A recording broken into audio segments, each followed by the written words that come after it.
सवाल ये है, सवाल वोट का नहीं, आप किसके लिए राजनीति कर रहे हैं। राजनीति का मतलब है कि हमें शक्ति हासिल करके किसी का भला करना है।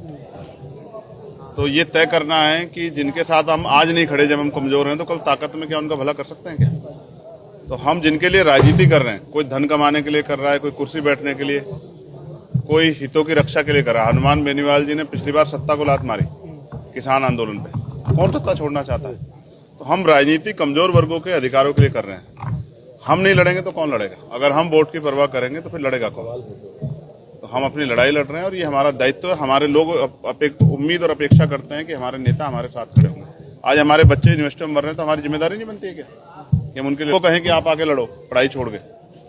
तो ये गलत है, इसलिए हम इस लड़ाई को लड़ेंगे। और आज का जो कार्यक्रम है, यूनिवर्सल जाट समाज की जो महासभा है उन्होंने, और जो बड़े जो समाज के बुद्धिजीवी लोग हैं, इन्होंने ये कार्यक्रम करा के साबित किया है कि जो समझदार समाज है वो गलत का विरोध करता है, चाहे उसकी कोई कीमत क्यों ना चुके। तो मैं इनको बधाई देता हूँ, भाई मनोज जी को, भाई सतपाल जी को, हमारी बहन नीतू जी को, तमाम बहनों को भी, मोनिका बहन को मैं बधाई देता हूँ कि उन्होंने अच्छा कार्यक्रम कराया और हम लोग मिलकर इस लड़ाई को लड़ेंगे।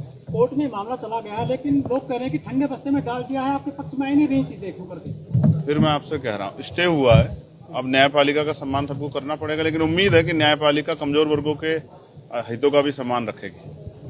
आज आपने बढ़ जाएगा सर इस कानून से, ऐसा कह रहे हैं कि इस एक्ट से जो हिंदू एकजुट हो रहे हैं। मंडल कमीशन से भी कहा जा रहा था बढ़ जाएगा, लेकिन मंडल कमीशन किसी के खिलाफ नहीं था, पिछड़े वर्ग के सशक्तिकरण के लिए था।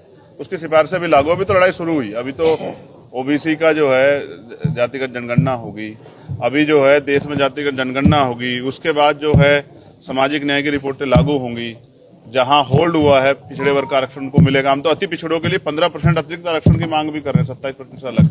हम तो कोशिश कर रहे हैं कि जो समुदाय पीछे रह गया है, हमारी जिम्मेदारी को उसका हाथ पकड़ के हम लोग आगे लाएं। क्या दिक्कत है ओबीसी में आ गया है इस एक्ट में? बिल्कुल, जिसको दिक्कत है वो सोचे, हमें तो दिक्कत नहीं है। हम तो बहुजन समाज का नारा बहुत लंबे समय से लगा रहे हैं। हम तो मानते हैं कमजोर वर्ग एक है और उनके साथ भी जाति के आधार पर भेदभाव होता है। तो हम इस लड़ाई को लंबे समय से कह रहे हैं। अब ये बात छिपा रहे थे, अब ये बात खुल गई है।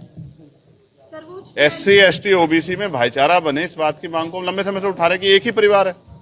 कुछ लोग इसका जो है कह रहे थे कि ये गलत बात है, तो अब ये कंफर्म हो गया कि एक ही परिवार है, क्योंकि इनके खिलाफ देखो कितने लोग सड़कों पे। हिंदू भाई वो जोड़ रहे थे, लेकिन आपने विघन डाल दिया है इसमें कर करके आंदोलन। नहीं, हम कहाँ डाले आंदोलन, तो वो कर रहे हैं। हम तो सिर्फ जो है जो सम्मेलन हो रहा है उसको समर्थन कर रहे हैं। और मैं फिर आपसे कह रहा हूँ, देखिए, धर्म अपनी जगह है, अधिकार अपनी जगह है। अगर एक भाई को दूसरा भाई, अगर पिताजी अपने 2 बच्चों को बराबर अधिकार ना दे तो भी झगड़ा हो जाता है। सर्वोच्च न्यायालय इस फैसले को लेकर इतना लचीला क्यों नजर आता है? आप पूछो जाके सुप्रीम कोर्ट से। आपको क्या लगता है? क्या मुझे तो जो लगता है, मैं मंचों से बोलता रहता हूँ। मैं आज भी कह रहा हूँ कि जब तक हमारा रिप्रेजेंटेशन वहाँ नहीं होगा, जब तक दलितों पिछड़ों को वहाँ रिप्रेजेंटेशन नहीं मिलेगा सुप्रीम कोर्ट में, हाई कोर्ट में, तब तक हमारी सुनवाई होगी नहीं। पूरा का पूरा मसला ठंडे बस्ते में डाल दिया गया। और एक तरफ वो लोग आंदोलन करते हैं, महज 2 दिन, और उसके बाद सर्वोच्च न्यायालय पूरे फैसले पर रोक लगा देता है। हम ताकत बढ़ा रहे हैं कि हम सर्वोच्च जो हमारी जो है पंचायत जो है, लोकसभा में, विधानसभा में कानून बना के इसको पास कराएं। सर, पहली सुनवाई में इसमें स्टे करा दिया गया। शीर्ष जज साहब को लेकर कह रहे हैं कि कम से कम टाइम देते, दूसरे लोगों की बात सुनी जाती। ठीक है, अभी तो बहुत कुछ झेलना है। आज जाट समाज को आप लेकर है, आपने बीच में कहा भी जाट समाज, गुर्जर समाज, ऐसे सभी ओबीसी जुड़े वर्ग हैं, उनको भी इस आंदोलन में साथ लाने की कोशिश की जाएगी। आज शुरुआत हुई है जाट। आपको क्या लग रहा है कि वो इस आंदोलन की गरिमा को नहीं समझते हैं? आप देखो कितने सीनियर लोग बैठे हैं। अगर इतने सीनियर लोग यहाँ हैं तो नौजवान से प्रेरित होकर वो इस बात को समझेंगे कि भाईचारा बना के हम इस लड़ाई को लड़ेंगे।